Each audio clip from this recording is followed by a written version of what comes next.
Movie के start में हमें एक सेलेस्टियल दिखाया जाता है और इनको आसमानी एलियंस भी कहा जाता था और इनका नाम एरिशियम था, जिसने सबसे पहले सन को बनाया और फिर यूनिवर्स को बनाया, जहां से लाइट शुरू हुई और हमारी अर्थ ग्रो कर गई। लेकिन तभी डीप स्पेस से कुछ अजीब किस्म के डिवियंस निकल कर आए, जिन्हें अजीब क्रिएचर्स भी कहा जाता था, जो अर्थ पर आकर इंसानों और जानवरों को खाकर अपना पेट भरा करते थे। इस मूवी में हमें सबसे पहले 7000 साल पहले का सीन दिखाया जाता है। यहाँ पर हम कुछ प्राचीन लोगों को देखते हैं जो मछलियाँ पकड़ रहे थे। तभी उन पर वही अजीब किस्म का क्रिएचर पानी से निकलकर अटैक कर देता है। वो डेविड इंसानों का शिकार किया करते थे, अब वो उस आदमी को खाकर उस बच्चे की तरफ बढ़ता है। तभी वहाँ पर एक इटर्नल अर्थ पर आ जाता है, जिसको एरिशियम ने अर्थ पर भेजा था ताकि वो अर्थ पर जाकर लोगों को इन डेविएंट से बचा सके। इक्रिस एक बहुत ही पावरफुल इटर्नल था। वो अपनी आंखों से लेजर लाइट निकालकर इन अजीब क्रिएचर्स को मार सकता था और साथ ही वो हवा में भी उड़ सकता था। अब इक्रिस वहाँ पर जब एक क्रिएचर को मारता है, तभी वहाँ पर और भी बहुत सारे क्रिएचर्स आ जाते हैं। फिर वहाँ अर्थ पर सभी इटर्नल्स आ जाते हैं और वो सभी उन अजीब क्रिएचर्स को मार देते हैं। अब इंसान वहाँ पर इटर्नल्स को देखकर डरने लगे थे। तभी वहाँ पर एक इटर्नल सभी इंसानों के माइंड को कंट्रोल कर लेता है। इसका नाम ड्रॉइक होता है। इसके पास ये एबिलिटी थी कि ये इंसानों के माइंड को कंट्रोल कर सकता था और अपनी तरह से मैनेज कर सकता था। और फिर इटर्नल्स इंसानों से दोस्ती का हाथ बढ़ाते हैं। इसके बाद वो अर्थ पर ही इंसानों के साथ रहने लगे थे। अब इटर्नल्स इंसानों के साथ रहने लगे थे और इनकी टेक्नोलॉजी को भी आगे बढ़ाने में मदद कर रहे थे। वो लोग आपस में भी बहुत ज्यादा लड़ा करते थे, मगर ड्रॉइक कभी कभी उनके माइंड को कंट्रोल कर उनको लड़ने से रोक लेता था। मगर सभी इटर्नल्स की लीडर अजैक उसको ऐसा करने से रोक लेती है, क्योंकि सेलेस्टियल्स के लीडर ने इन सब को इंसानों को बचाने और उनकी आबादी को आगे बढ़ाने के लिए भेजा था और इसके अलावा किसी और चीज में शामिल होने के लिए मना किया था। लेकिन ड्रॉइक उसकी बातों को नहीं मानता। अब अजैक ड्रॉइक की बातें सुनकर ये बोलती है कि आज से तुम सब इटर्नल्स आजाद हो। वो उनसे कहती है कि तुम्हें जहाँ जाना है तुम जा सकते हो और तुम अपनी मर्जी के मुताबिक जिंदगी गुजार सकते हो। अब सब लोग ये इस शहर को छोड़ देते हैं। इसके बाद हमें प्रेजेंट का सीन दिखाया जाता है, जहाँ पर इटर्नल्स को इस दुनिया में आए हुए 7000 साल हो चुके थे, मगर अभी भी किसी इटर्नल की एज ज्यादा नहीं हुई थी। तभी हम एक इटर्नल सर्सी को देखते हैं, जो बच्चों को स्कूल में पढ़ाया करती थी। उसके लेट होने की वजह से उसका फ्रेंड उन सब बच्चों को संभाल रहा था। तभी वहाँ पर सर्सी आ जाती है। वो अपने फ्रेंड से शुक्रिया बोलती है कि उसने इतनी देर तक बच्चों को मैनेज किया। अब जैसे ही सर्सी का फ्रेंड यहाँ से चला जाता है, उसके जाने के बाद वहाँ पर अर्थक्वेक आ जाता है। तभी वहाँ पर बना हुआ एक स्टैचू सर्सी के एक स्टूडेंट के ऊपर गिरने वाला था, मगर सर्सी अपनी पावर से उस स्टैचू को रेत में बदल देती है, क्योंकि सर्सी के पास ये एबिलिटी थी। वो किसी भी मेटल की चीज को सैंड में बदल सकती थी। अब रात को सर्सी अपने फ्रेंड के साथ एक क्लब में जाती है। वहाँ पर हम एक और इटर्नल स्प्राइट को देखते हैं, जिसके पास ये एबिलिटी थी। वो किसी के भी रूप में आसानी से आ सकती थी, लेकिन स्प्राइट की बॉडी को जो भी टच करता था, उसकी बॉडी से लाइट्स निकलने लगती थी, जिसकी वजह से स्प्राइट 7000 साल तक सिंगल ही थी। हम देखते हैं कि क्लब में सर्सी अपने फ्रेंड का बर्थडे सेलिब्रेट कर रही थी। सर्सी के फ्रेंड को उसके बारे में कुछ बातें मालूम थी, जैसे कि सर्सी एक जादूगर है और उसकी उम्र बहुत ज्यादा है। अब वो लोग रास्ते में बातें करते जा रहे थे, तभी वहाँ पर एक क्रिएचर आ जाता है और वो सर्सी के फ्रेंड पर अटैक करने लगता है। तभी सर्सी अपनी पावर से उस क्रिएचर के पाँव को जमीन में फ्रीज कर देती है। सर्सी का फ्रेंड उससे पूछता है कि मुझे बताओ ये क्या है। सर्सी उसे बताती है कि ये क्रिएचर्स हैं। उसका फ्रेंड सर्सी को बताता है कि ये क्रिएचर्स 2000 साल पहले खत्म हो गए थे, फिर ये कहाँ से बच गया।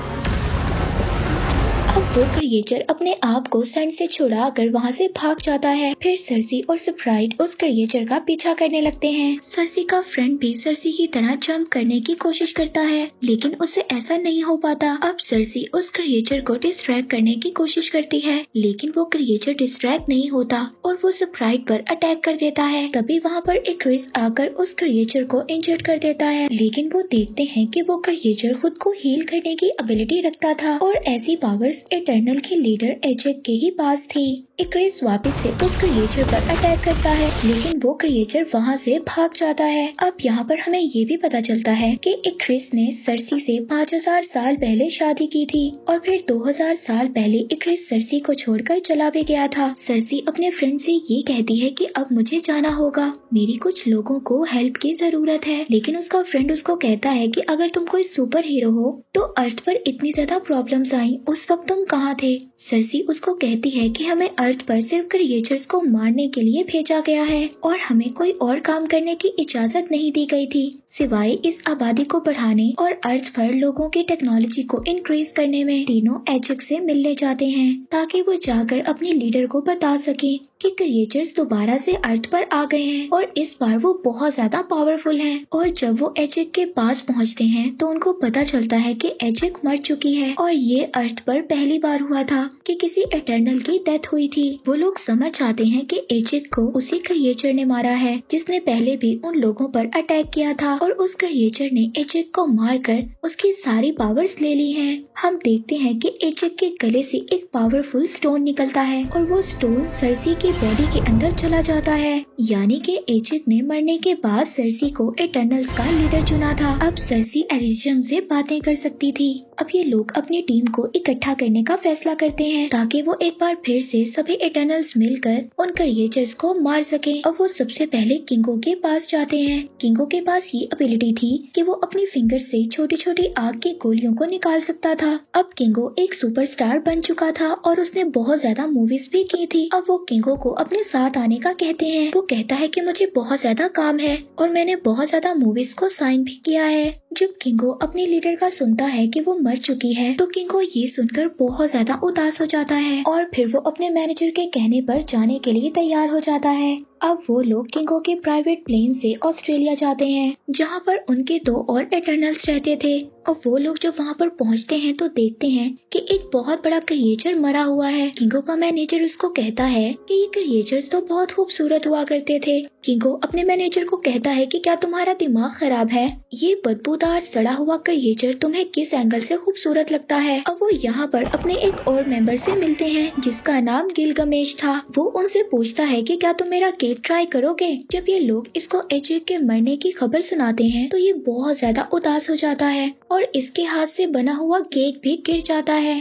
फिर वो लोग अपनी एक और मेंबर ठीना के पास जाते हैं जो एक दरख्त के नीचे बैठी कुछ ड्राइंग कर रही थी। दरअसल ठीना को एक दौरा पड़ता था और जब उसको ऐसा होता था तो वो किसी पर भी अटैक कर देती थी और 7000 साल से गिलगमेश ही टीना के साथ रहता था और टीना के पास ऐसी एबिलिटी थी कि वो अपने हाथों से एक पावरफुल वेपन निकालकर अटैक कर सकती थी। और जब टीना उन पर अटैक करने लगती है तो स्प्राइट वहाँ के माहौल को चेंज कर देती है और उसको ये बात याद दिलवाने की कोशिश करती है कि वो कौन लोग हैं और उनका मकसद क्या है। फिर जब गिलगमेश टीना को समझाता है तो वो नॉर्मल हो जाती है। इसके बाद फिर सब लोग मिलकर वहाँ पर खाना खाते हैं। फिर सर्सी उठकर वहाँ पर उस जगह पर जाती है जहाँ पर टीना बैठी ड्राइंग कर रही थी। वो उसकी ड्राइंग को देखती है और अपने लीडर से कांटेक्ट करने की कोशिश करती है और फिर उसकी सोल अपने किंग लीडर के पास पहुँच जाती है। वो वहाँ जाकर अपने किंग लीडर को बताती है कि क्रिएचर्स दोबारा अर्थ पर आ गए हैं और उन्होंने एजेक को मारकर उसकी ताकत को भी चुरा लिया है और अर्थ पर भी बहुत ज्यादा चीजें अजीब हो रही हैं।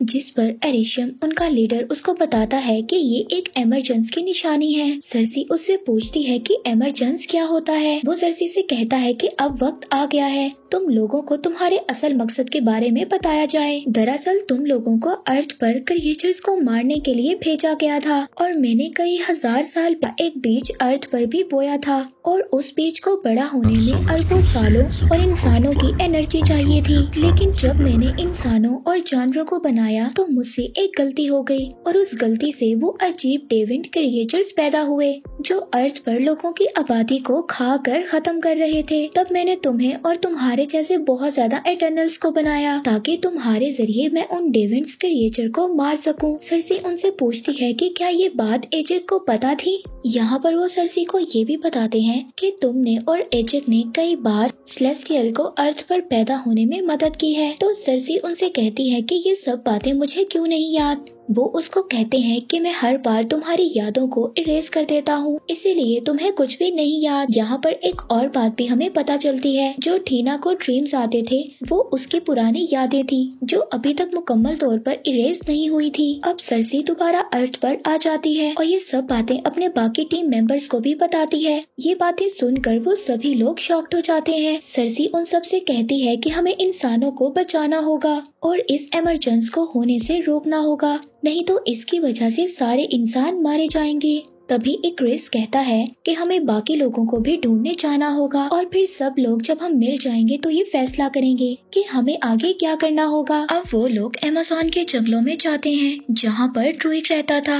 अब वो जाकर ड्रूइग को सारी बातें बताते हैं, मगर ड्रूइग उनके साथ जाने के लिए तैयार नहीं था। अब वहाँ पर बहुत सारे क्रिएचर्स उन पर अटैक कर देते हैं। वहाँ पर किंगो अपनी एबिलिटी से अपनी फिंगर से फायर करता है। स्प्राइट किंगो के मैनेजर को बचाने की कोशिश करती है। अभी क्रिस वहाँ पर एक क्रिएचर से मुकाबला करता है। तभी वो क्रिएचर क्रिस को नीचे गिरा देता है और उसकी पावर्स लेने की कोशिश करता है, लेकिन वहाँ पर तभी गिलगमेश आ जाता है और अपने हाथों से एक जोरदार पंच मारता है। गिलगमेश के पास ये एबिलिटी थी कि वो अपने हाथों को एक बहुत ही मजबूत हथौड़े के तौर पर इस्तेमाल कर सकता था। जब सरसी पर एक क्रिएचर अटैक करने की कोशिश करता है, तभी सरसी उस क्रिएचर को एक ट्रे में बदल देती है। दूसरी तरफ ये क्रिएचर्स जब टीना पर अटैक करते हैं तो गिलगमेश आकर टीना को बचा लेता है, लेकिन वो क्रिएचर्स का लीडर गिलगमेश को मारकर उसकी पावर्स को अपने अंदर ट्रांसफर कर लेता है। जैसे ही वो गिलगमेश की पावर्स को अपने अंदर ट्रांसफर करता है, वो इंसानों की तरह बॉडी शेप में आ जाता है और वो उस इमरजेंसी को भी समझ जाता है। इसके बाद गिलगमेश मर जाता है। वो जाते हुए टीना को ये बात कहता है कि मुझे याद रखना। इसके बाद सरसी और एक्रिस अपने एक और मेंबर फेस्टोस के पास जाते हैं। फेस्टोस उनको कहता है कि मैं अपनी फैमिली के साथ रहता हूँ और मैं तुम्हारे साथ नहीं आ सकता, लेकिन फिर वो जल्द ही मान जाता है और उनके साथ जाने के लिए तैयार हो जाता है।